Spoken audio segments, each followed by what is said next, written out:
And we are, as a people, inherently and historically opposed to secret societies, to secret oaths, and to secret proceedings. The show that asks questions about why we don't ask questions. What the hell is going on? This is Conspiracy Queries with Alan Park.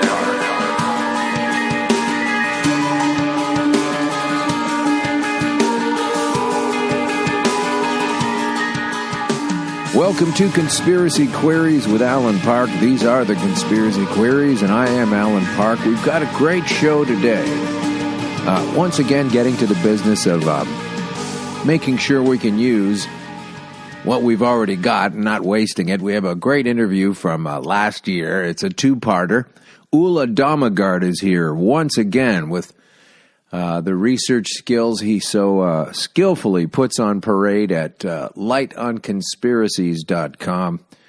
Ole Dammegard, a very nice man. And from his website here, it's true that he's made hundreds of international interviews, and we're so glad to have him again today.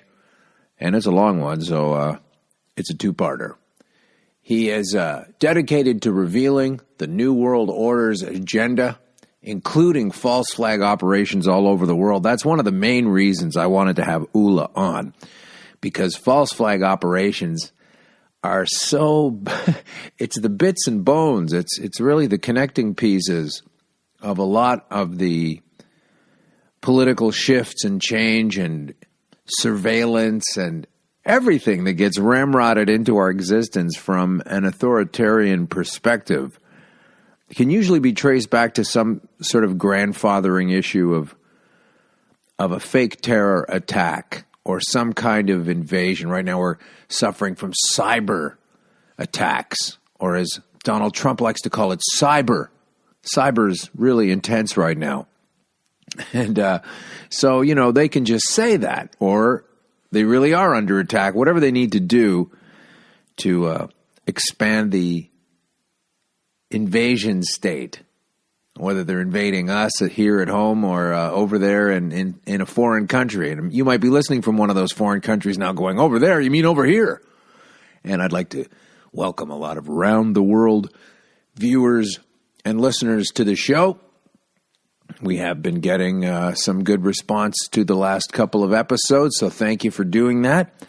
And before we get on to the episode today with Ole Dammegard from lightonconspiracies.com, it's a great story. He's going to be going back to the island where Anders Breivik killed, some say 80 people, 77 people, whatever the number was, it was huge.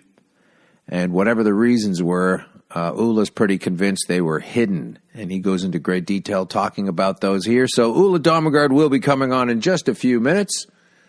Let's move on into some other news. Safety first. It's always important to strive to protect the environment, the general public, and its employees of Colonial Pipeline. Colonial Pipeline takes care to ensure that our pipelines, breakout tank terminals, and delivery facilities use the latest technology that meets or exceeds all state and federal regulations. Colonial's pipe, the actual pipe itself, is made of improved steels, subjected to rigorous quality control testing, both at the mill and during installation. Heavier wall pipe is used in sensitive areas such as waterways or river crossings. Corrosion-resistant waterproof coatings preserve the integrity of the pipeline, while cathodic protection deters corrosion of the metal underground. All this and more can be found on the Safety First page from Colonial Pipeline. Colonial Pipeline, of course, doesn't mention on their safety page they got a friggin' mess happening. So let's cut to that piece of news from antimedia.org. As Native American protesters face arrest in North Dakota for blocking the construction of the Dakota Access Pipeline, and that's because they didn't want people ramming a pipeline through their old graveyard and running oil through their old dead bodies. These people, they didn't want that. Okay, so they were protesting.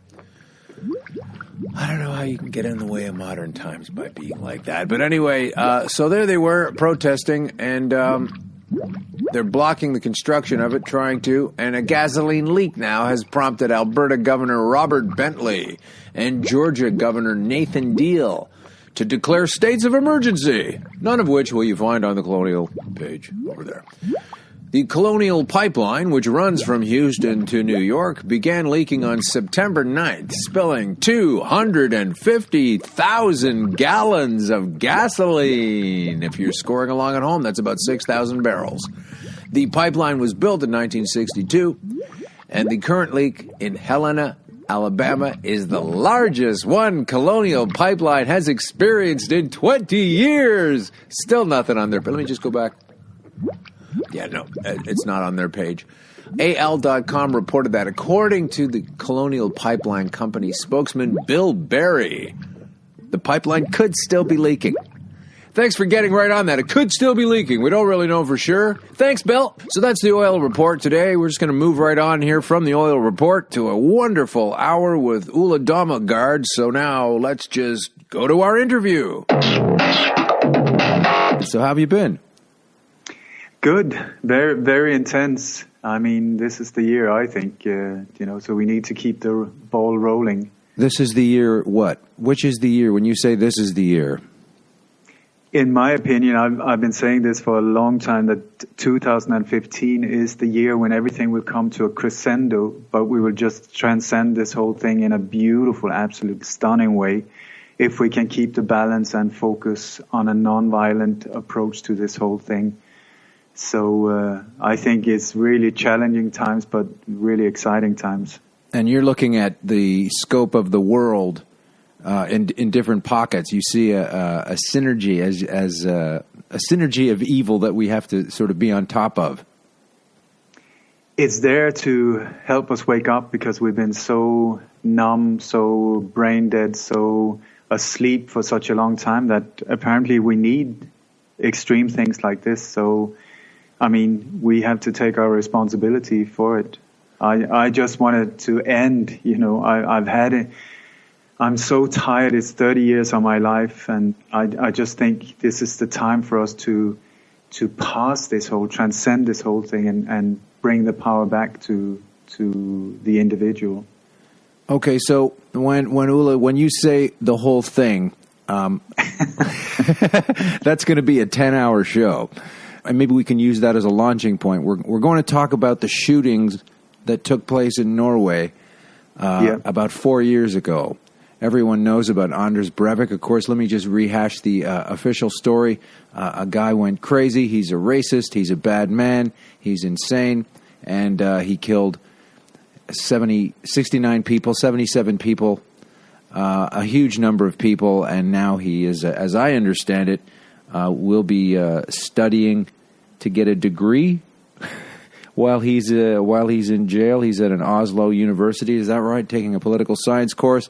None of that really matters. What matters is you're saying that you found out some information about the shooting in Norway that, surprise, surprise, doesn't necessarily match up with the official point of view. So tell us about that. Okay. Just like you say, what you just described is the official story. I would like to go into a little more detail about the official story, and then I would like to just show you things that I would say do not match up at all. Okay, let's do that. Okay, so the whole idea with this this whole so-called event, it's sort of like in two chapters. First, there's a massive bomb explosion in the center of Oslo, right outside the government building. It is almost identical to the Oklahoma City one, with the official story says a fertilizer bomb, the same way of placing a rental van outside the building, blowing the whole thing up. He's also, Anders Breivik is said to have used the exact same weapons, a Ruger and a Glock 17, exactly like Timothy McVeigh said. Those are the same weapons that they say McVeigh was using? Identical. Wow. Okay. And also the whole manifesto that was published after Breivik was under arrest, and suddenly it went live on his Facebook. That's 1,516 pages. That is more or less a copy-paste version of the Unabombers manifesto. So let's get back to the story. Sure. So the official story is that he got very upset for some reason about the Labour Party in Norway. He was very upset with multiculturalism and so on. So what he wanted to do was to make a statement. So the official story says that he, in the afternoon, this Friday afternoon, around after 3 o'clock, he came with a rental van, placed it right outside the back of the government building, left the car there dressed in a police uniform with a helmet and a plastic shield in front of it, so that he could not be identified. But there are some still photos from surveillance cameras when he parks the car and when he leaves. Then it said that he had two different cars, so he walks to the other one that he had been there earlier on and dropped off. Then he takes that and starts driving about 40 minutes to the northwest of Oslo. On the way there, the bomb goes off, blows off. The whole block is blown away. All the not so much constructional damage, but the windows are crushed in hundreds and hundreds and hundreds of windows around the center of Oslo and so on. And officially, there's 8 people killed there. Then chapter 2 is that he goes, he takes this second car, goes towards this small little beautiful island called Utøya. It's way out in the countryside. It's in a beautiful surrounding with a fjord, a lake. There's some beautiful hills and forests and so on. And this island that is very close to the mainland, it's only like half a mile out. It's where the Labour Party have had their youth camps every summer for many, many years. Okay. Where the new generations of the youth party are being sort of prepared and having a lot of fun and so on. But anyway, the only way to get to that island is by a small little ferry. It's called MS Torbjørn, and it can take one vehicle or about 50 passengers in total. It's one vehicle. One vehicle. It's very small. It's a former naval vessel, so it's armored. But anyway, that's the way to get to the island. And the official story says that Anders Breivik came there dressed in a police uniform with a very heavy bag, and that he got on board the woman on the island who was in charge of everything. She heard that the police was coming, so she came with the ferry to the mainland, met up with a police officer, got on board, and they went back together on the ferry. Then, when the ferry arrived, people were helping this policeman, Anders Breivik, with this heavy bag that is said to have been weapons and ammo and so on, carrying it ashore. And then Anders Breivik was standing there talking to this woman who was in charge of the island and a guard, a police officer, who's actually the stepbrother of the Norwegian princess. But anyway, they were standing talking there, very calm. The guard there, he said to just have worked extra as a guard that day, but he is actually the stepbrother of the Norwegian princess. If that is a coincidence, I don't know. I'm just pointing it out. Okay. Anyway, so they're standing there talking, and then suddenly this police officer pulls out a gun and kills them both with headshots. Boom, boom. So the brother of the Norwegian princess is one of the absolute first victims. Then he takes out a big rifle, a Ruger, just like Timothy McVeigh is said to have. And then he starts walking around on a killing spree on the island. There's about 500 teenagers there, most of them between the age of 14 and 17. And again, they are politically motivated. This is a young political sort of group.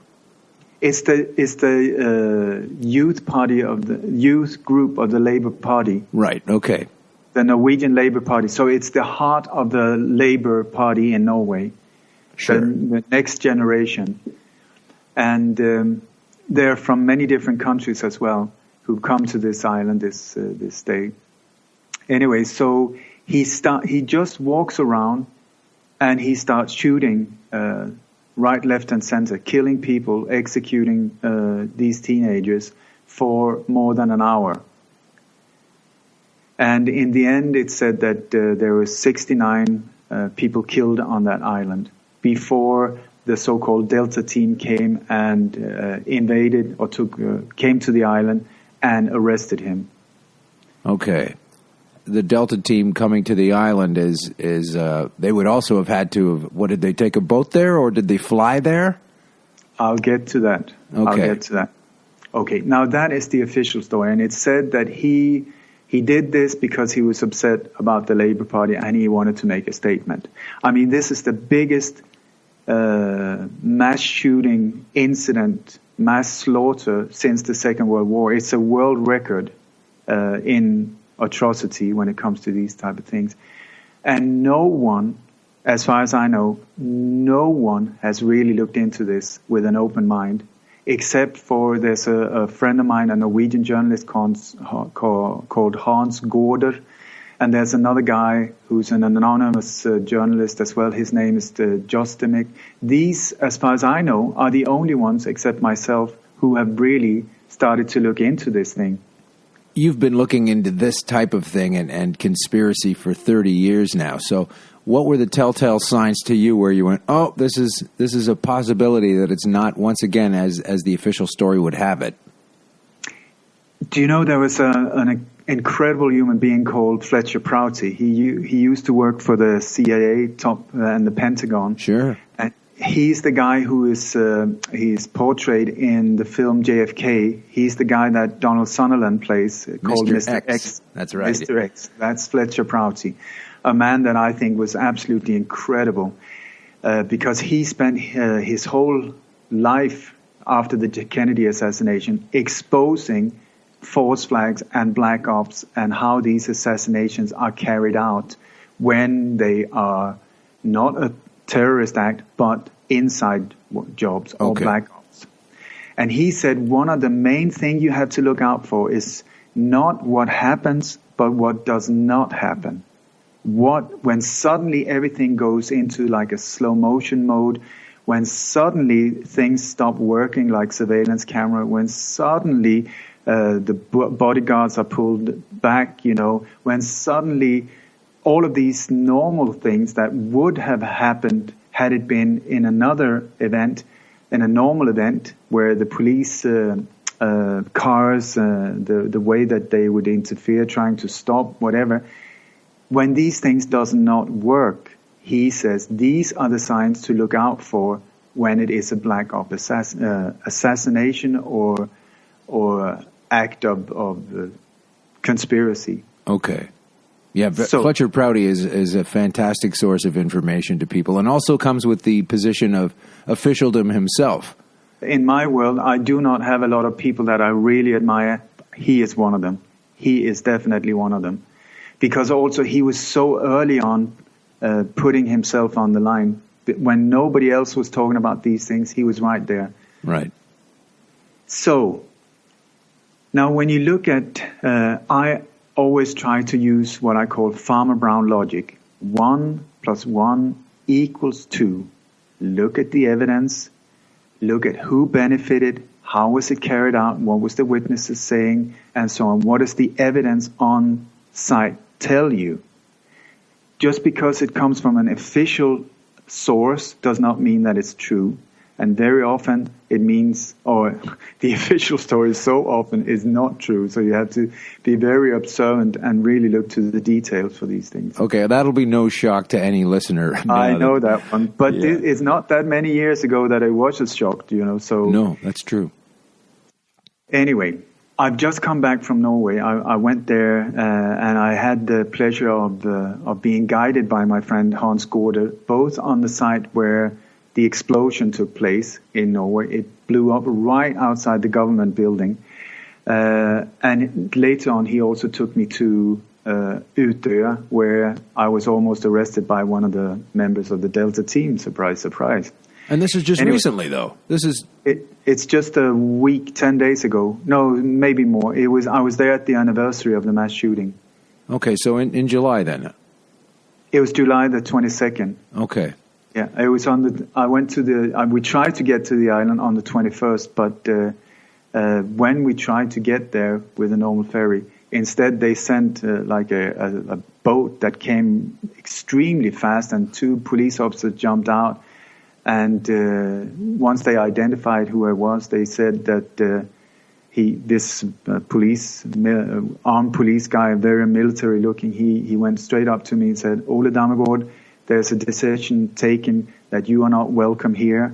The Danish and Norwegian police has nothing on you, so you're free to go, but you have the choice to leave or you will be arrested." Of course, there were travel restrictions to the island immediately following the shooting. What has the transit back and forth from the mainland to the island been in the days since the shooting? Normal. The ferry goes as normal. It's like, it's very... But let's get back to what happened that day. Okay. Okay, so the explosion itself, when you look at... a bomb that goes off, you always have an epicenter. That is where the explosives are. And then everything is thrown out in all directions in a balanced way, except if there's something that is standing in front, like a wall or a ceiling or something like that. That will stop the power of the blast.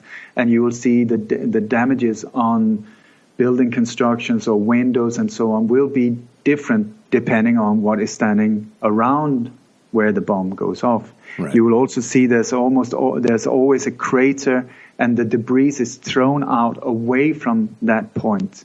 Well, you did mention the Oklahoma bombing. That's not exactly what happened there, because of the building was blown out from the inside, obviously, based on what you were saying, as well as a bomb going off in a truck across the road. Exactly. I'm very happy that you're aware of the Oklahoma City one, because I wouldn't say identical, but that is such a black op as well that had nothing to do with Timothy McVeigh or the rental van. The thing is, with these fertilizer bombs, you cannot accomplish the type of damage to a building like in Oklahoma City. Sure. Anyway, so we're back here. It says that he had a 950 kilo fertilizer bomb inside the van, more or less identical to Timothy McVeigh. But the damages to the building, when you look at it, it's totally different. There's hardly any constructional damage, but instead so many windows are not blown out, but sucked out. They're not blown in, but sucked out. It's like the glass in so many shops and other is sucked out into the street. There's no glass blown into the shops. And you're able to determine that from just the mess on the scene?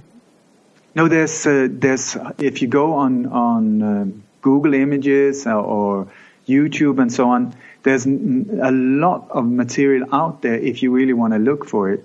And you will see that again and again that all the glass has been sucked in to the streets instead of blown out. There's something very strange going on here. Also, people that were there in the center when the so-called bomb went off did not hear an explosion.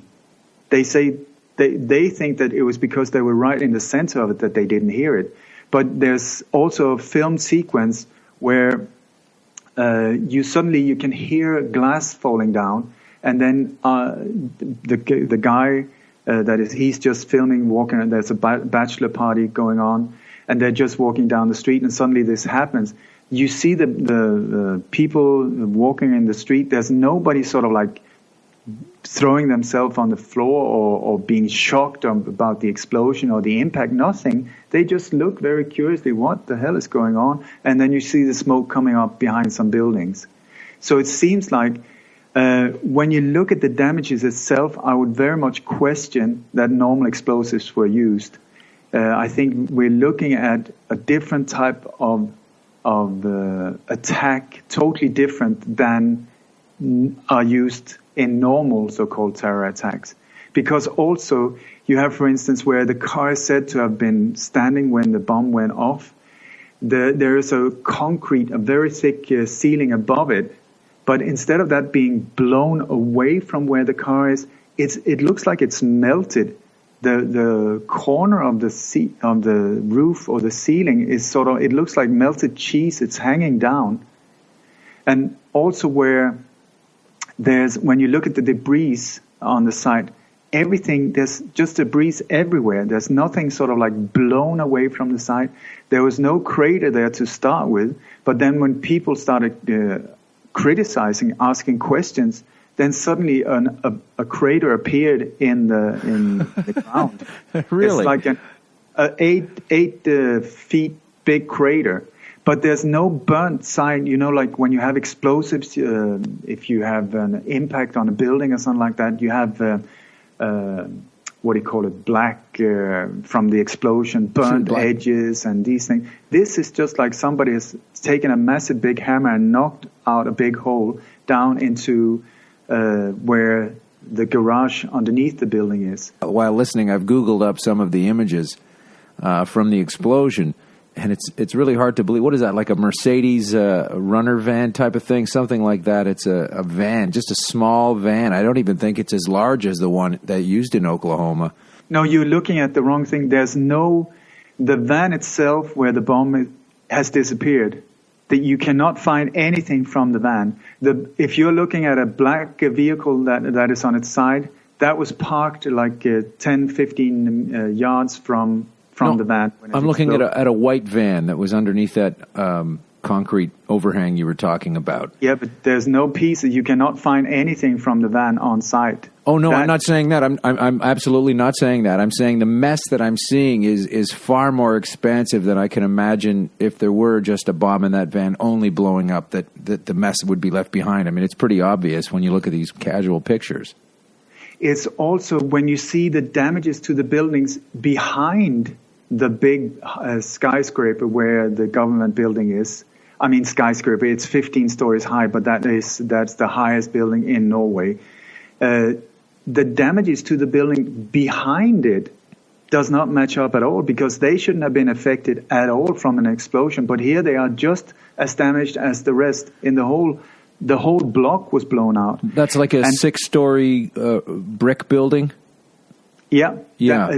That's on the other side. But then behind the government building, on the other side of where the van was, there should be no impact. But that building is just blown out as well as other buildings. But only the glass. It's glass. But there's some footage from a few surveillance cameras that still work because most of them were knocked out, they say. Like they always are when there's a false flag or a blackout, then camera suddenly stops working. Seems to be. Except when they get blurred images of a Muslim terrorist walking away from the site with a turban or something like that. Well, there does always seem to be one or two clear frames of fuzzy, one or two frames that they purport is the case. But we never demand to see the footage. We never ask why it is that when Diana's car went under the Pont d'Alma tunnel that... apparently the cameras didn't work that day either. But with Diana, it was 14 cameras in a row that did not work it was just unfortunate that day. Mm-hmm. Yes, anyway, but when you see the footage that actually exists from the building behind the government building that shouldn't really be affected, if you slow it down, you will see that there's a whole long line of windows. And you can see there's an explosion that seems to go off inside that building. And then the whole impact of the explosion flows through the building, blowing out the glass from inside the building out. Right. But it's very strange because the people that have heard an explosion, they talk about something that sounded like thunder, not like a big impact, Not a big boom, but a louder sort of rumbling. But these people seem to have been away from the center of Norway. Of Oslo. So it seems like in the outskirts of Oslo you could hear a thunder sound, but the people that were actually right in the middle of it did not hear anything. So very odd. It is. But what people have said that was there when it happened was that it felt like the buildings were lifted up and then the windows were sucked out. Huh. So what we're looking at here, I don't know. I think when you look at 9/11, I mean, people have looked into many different aspects of how could Twin Towers, the size of these buildings, be dustified. These buildings were turned into dust. If people are not aware of that, please look into it, because that is what happened. Steel, concrete, bodies, everything just went into a very, very thin powder. There's a fantastic clip of 9/11. There are tons of amazing video clips of 9/11, but in particular, where it shows, I guess, what would be considered the bottom half remaining part of a tower at one point, the top having already collapsed. And you can see the support beam, the iron, I guess it would be, support beam still sticking up out of the damaged hulk of building. And it's just a camera locked off somewhere else in a building in Manhattan. And then after a while, this beam just evaporates like it was hairspray or something, just completely gone. And you can see it happen on the video. It's a fascinating clip. Just dissolves and disintegrates into air like it's like fog. It's dustified, and that clip you're talking about, that is about 200 yards high. That steel beam that is just turned into dust. What did it? I do not know. I'm not an expert. What I'm saying is we're looking at some kind of technology that I think the world has not publicly seen before 9/11. That it's some kind of direct energy weapon combined with controlled demolition, combined with mini nukes, combined with, I don't know what they used there that day, but there's something there that we have not seen before. And I would suggest that we're looking at a similar thing in Norway. You've got to Google up these images, people, and take a look at this while Ole is speaking. If you're near a computer, it's just amazing to consider the scope of damage that you see coming from one heavily laden bomb inside of a van. It just doesn't match up with unless the guy had an atom bomb in there. But Alan, then you would still have that the most damage would be where the van was parked. Sure, that true would enough. Be the most, and then the further away, the less impact. But here you have the whole building, and on some of the buildings, the most damages are at the top, not the bottom. Not the closest to where the bomb exploded. Okay. I'm sorry. I do laugh at these things because it's amazing what they get away with in the official story and what people just are happy to believe. What happened on the news? Oh, this? Oh, okay. Move on with our lives. I'm one of three looking into this, and we're talking like officially 77 people being massacred. Yeah. Go figure. I do not get it. I don't get it. How is this possible? By the way, if you go to Google Maps or Google Earth, write in Grubbegata. That's GrubbaGata. Oh, 1 second. That's not just rolling off my fingers there. I'm not of the language. No, it's Norwegian. Okay, go again. Grubba. No, sorry, BBE. Of course. Gata. And that's two words? Or is that that's one word. Then you would go down, and you would go down exactly on location right in front of the government building. So that is where you will see this whole thing. Thank you. Very, very odd, I would say, is that this happened 2011. These buildings have not been renovated to this very day. They're standing there like a monument of death and destruction right in the center of Norway. Right on, I mean, this is the creme de la creme, the most expensive area in Oslo, I would suggest, if for apartment buildings or something like that. But these buildings are just standing there to this very day. They have fixed the windows. I mean, they put up wood and planks and stuff like that. And the main building where the government used to be, or I have no idea what's going on in there these days, but they printed on plastic, what do you call it, these big plastic sheets that you can cover logs and firewood and these type of things. What do you call that? Also on trucks. Tarpaulin, like a giant plastic sheet that covers up. Exactly, tarpaulin. These ones, they printed windows and window frames on them. So the whole, when you stand in front of this high 15-floor building, government building, it's printed on plastic. It's there, but inside it's blown out. So they left it. It's very, very odd to say the least. That is. And also, if you go down with Google Map, you go down on the street level, you will find that the images are there from 2009, from before this whole thing happened. This is very odd. Very odd. I mean, even in New York, they eventually cleared that site and put up this other tower where the WTC was. They've done something there.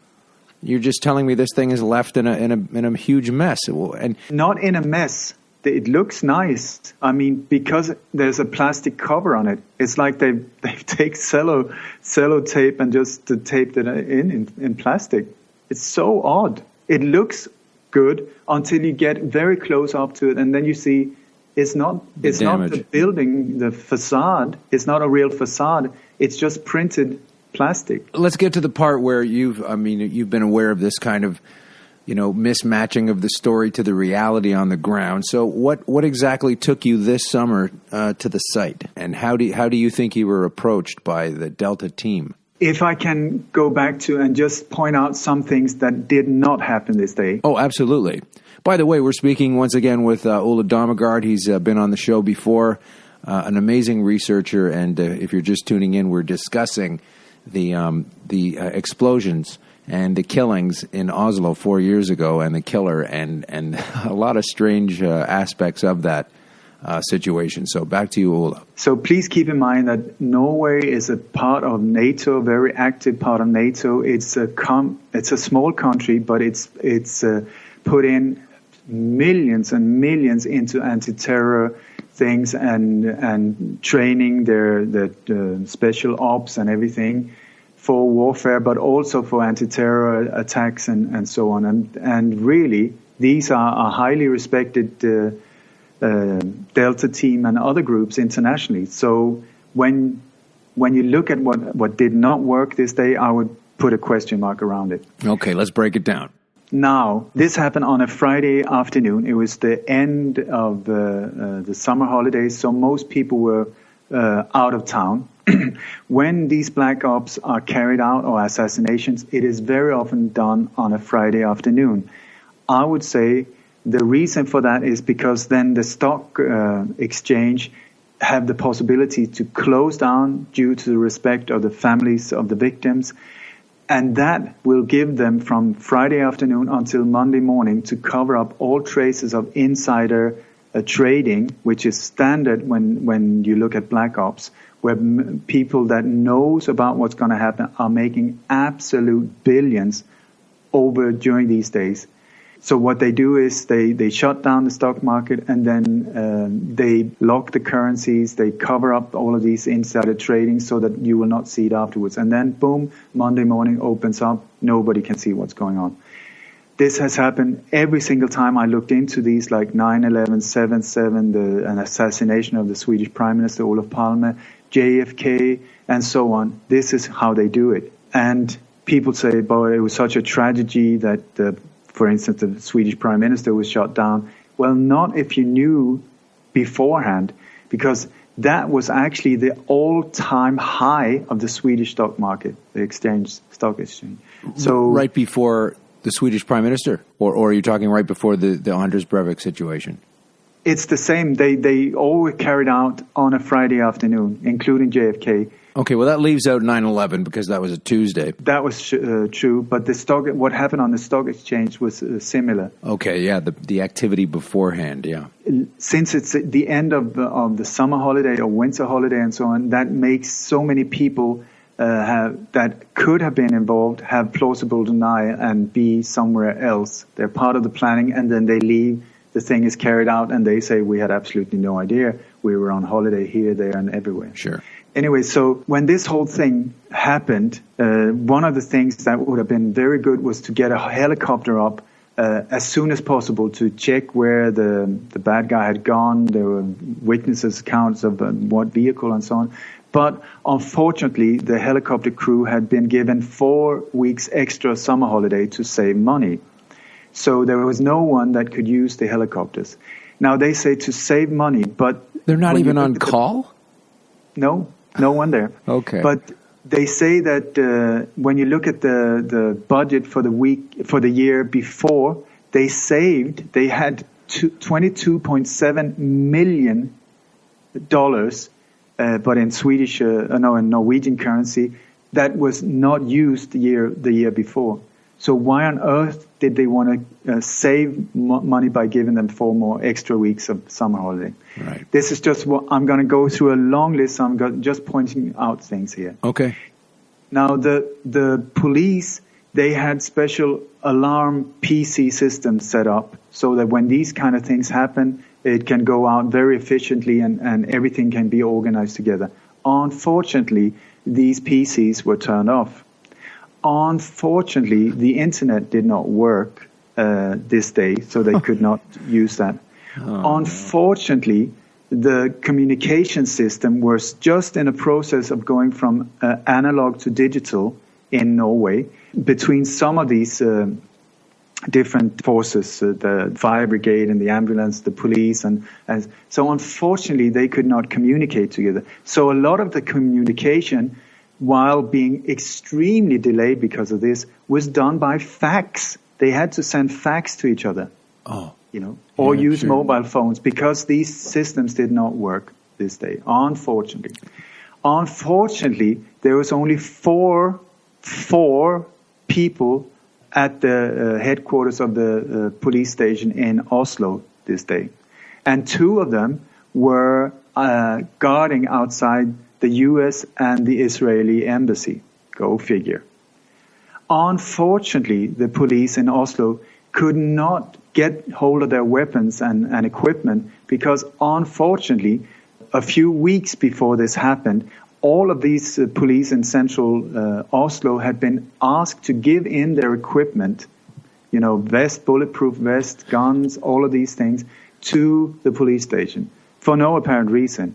And they changed the system so that at least 2 officers had to be there to open the lockers to give this to them. But unfortunately, there was no 2 officers that could do that. How did you find out about that, about the police officers having to give up their equipment? This is official information. I've gathered through loads and loads of newspaper articles. There are some extremely good books written.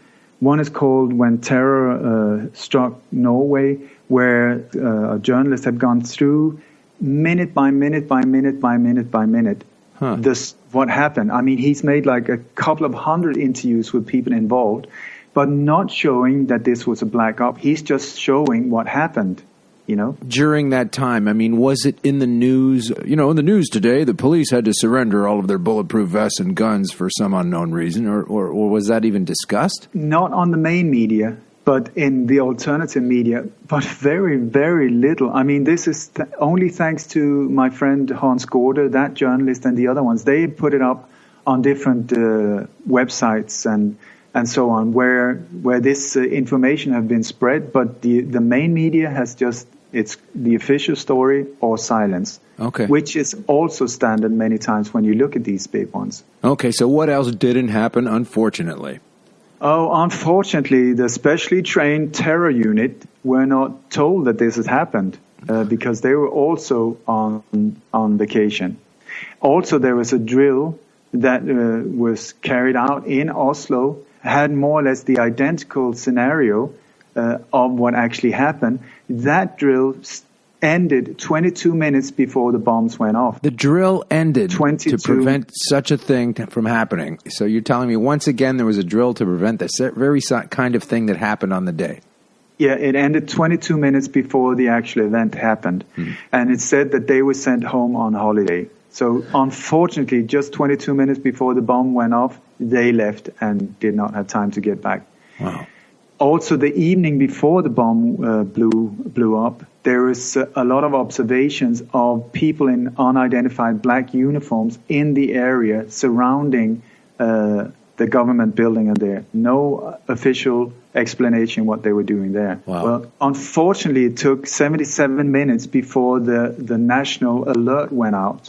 So many police units and so on in Norway had no idea what was going on. Even people in Oslo, police officers and so, that came to the site, were told, no, stand down, we don't need you, we have everything under control and so on. It just goes on and on and on and on, like that. It just goes on. To the point where, yes, okay, anybody could accept in a normal world that one or two or maybe three of these unfortunate coincidences would take place at the same time, although it seems less than likely. But two or three we could deal with. But you have a laundry list of things that are highly unlikely, and especially when you add one more to the pile and go on and on like this. Afterwards, when all of these people have been murdered and slaughtered, wouldn't people be put up against the wall saying, my God, how clumsy are you guys? How inefficient is this? I mean, heads would roll. But nothing happened except people were promoted. Right. Do you see? Yeah. You've taken this information and you decided to go to the island yourself. Let's go to the island, for instance. Like after he came there and he started shooting, it takes about 1 minute to go from the mainland with a fast boat to the island. That is 60 seconds. Okay. This guy was allowed to walk around for more than 1 hour, where every minute people were being slaughtered, killed, executed. So what happened? How is this possible? Well, unfortunately, when the kids on the island, they were panicking, they were running everywhere. Some people were jumping in the water trying to swim across. He shot many of those as well. They were hiding. He went around, shot these people as well, and so on. People on the mainland, they could hear the shooting going on. And there were observations of everything from 1 to 5 shooters. The daughter of a high-up police officer called her dad saying, please come and help us. There's between 4 and 5 people in police uniforms walking around killing us. They have also put explosives in the tree, tied them in the trees. Okay, but this just disappeared. Other people on the mainland could hear that there were several different weapons being used in different parts of the island at the same time, meaning multiple shooters. Nope. Official story says one. One guy, sure. And while he was walking around shooting, killing these people, he called the police central. He called the police. The shooter. The shooter.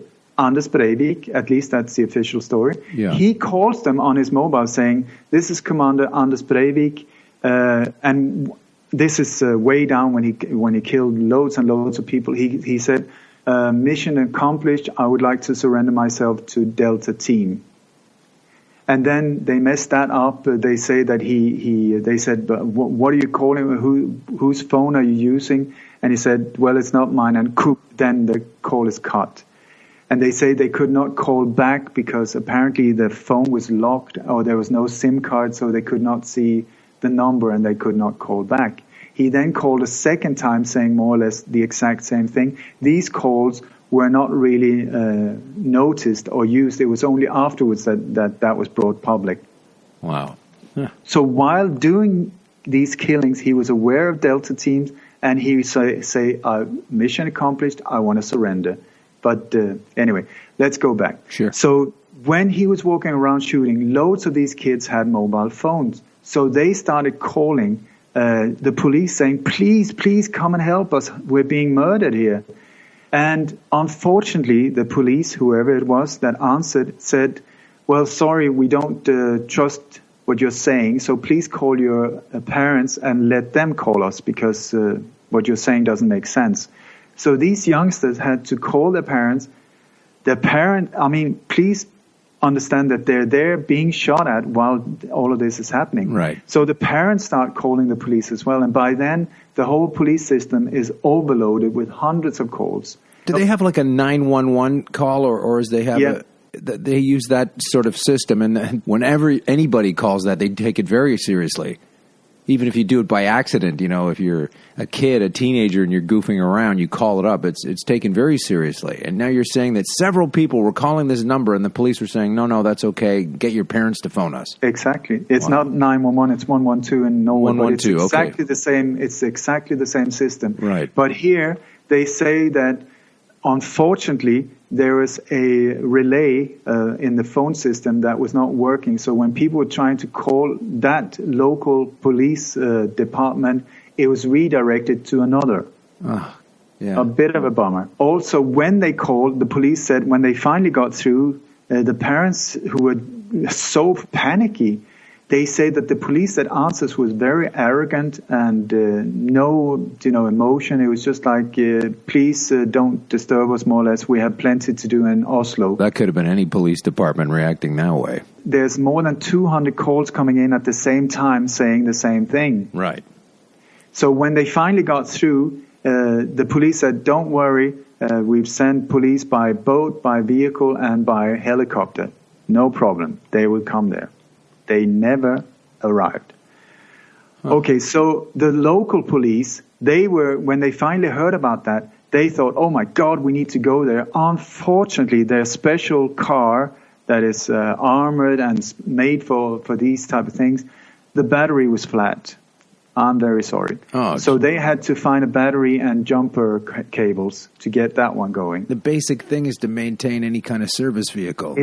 No, it's bad luck, Alan. It's bad luck. Oh, okay. Let's not get into conspiracy theories here, So the helicopter team that were, when they were not being used in Oslo, when this happened a few hours later, they were there saying, my God, let's go, let's go, let's go. They had snipers, sniper teams on board and were ready to take off. They could have gone there. There would have been, I think, 8 minutes or something like that. Very quickly they could have been there. 1 minute to take out the shooter with snipers from a helicopter. Very easy, something like that, because these are specially trained. They were told to stand down. Nobody knows who gave that order.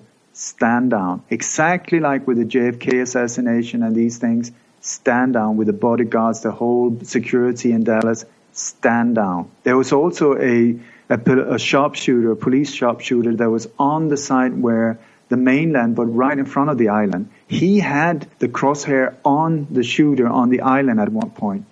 And he had like an hearing device where he was in touch with the police center and so on. He was told, stand down. He could have taken him out right there and then. He was told, stand down. Who gave that order? I'm still trying to find out. And how do we know he was told to stand down? He told us. This is one. These things are official. I mean, I'm not coming up with. I'm just gathering these pieces. Right. Okay. So anyway, the police helicopter team were not used, and also the helicopters. There was quite a few of them in Norway that could not be used because they didn't have any gas. Okay. And another one had just been repainted. So to be able to use it, they had to put back all the antennas and connect all of these things. So unfortunately, everything was delayed, while people were being slaughtered. Wow. Now, then, of course, when the first police officers came there, my God, they really tried to go to the island right away. Not. They came there, and they were just sat. And then they were told, sorry, you cannot go there. Go to, there's a camping site nearby. So they went there because the ferry, I forgot to say that, but the ferry, when the shooting started, the leader of the youth party, a man called Eskil Pedersen, a young guy, he got a phone call from someone, I don't know who, saying, run down to the ferry and take it and leave the island. So he and there were 9 in total that jumped on the ferry and took off towards the mainland. So did they go straight across so that the ferry could be used by the police to get to the island? No. They went straight north instead, where they went like 5-6 miles north, and then they rammed the boat up on shore so that it couldn't be used. So that took out the sort of the only way to get to the island with the ferry. But there were plenty of private boats, motorboats and rubber boats and whatever, because there was a big parking, there's a small harbor nearby and so on. Plenty of vessels. So, of course, when the police arrived there, they did not try to get hold of one of these boats. They did not try to get hold of any boat at all. Also, there was police units in towns. There's one town called Asker. There was another one called Bærum. They had patrols, and they were saying, yes, we're here, we're available, please use us. They were told, stand down, no need for you. We have everything under control. Okay, so there was another police patrol that came from a city called Drammen. They were told, pass the island. Do not go to the island. Pass the island. So 3 different cars with 8 police officers from Drammen had to pass, and they said that on the way they should go to a town quite a way away from there called Hønefoss and meet up there. Okay. And while all of this was gone, the Delta team, there were 5 different Delta teams on the way there. I mean, highly trained, super equipped, all of these type of things on the way there. Unfortunately, they could not use the new digital alert system called Tetra, because normal police were using the old analog system. Sure. Yeah. So once again, this is the second of 2 systems that did not work this day. Okay. When the Delta team finally arrived, they managed to pass where the ferry is, the closest to the island. It's easily done if you come in a hurry. There are small roads and so on. But they went to a small little camping site about 800 yards further north. They went down there. There's plenty. I think there was like 28 private boats there.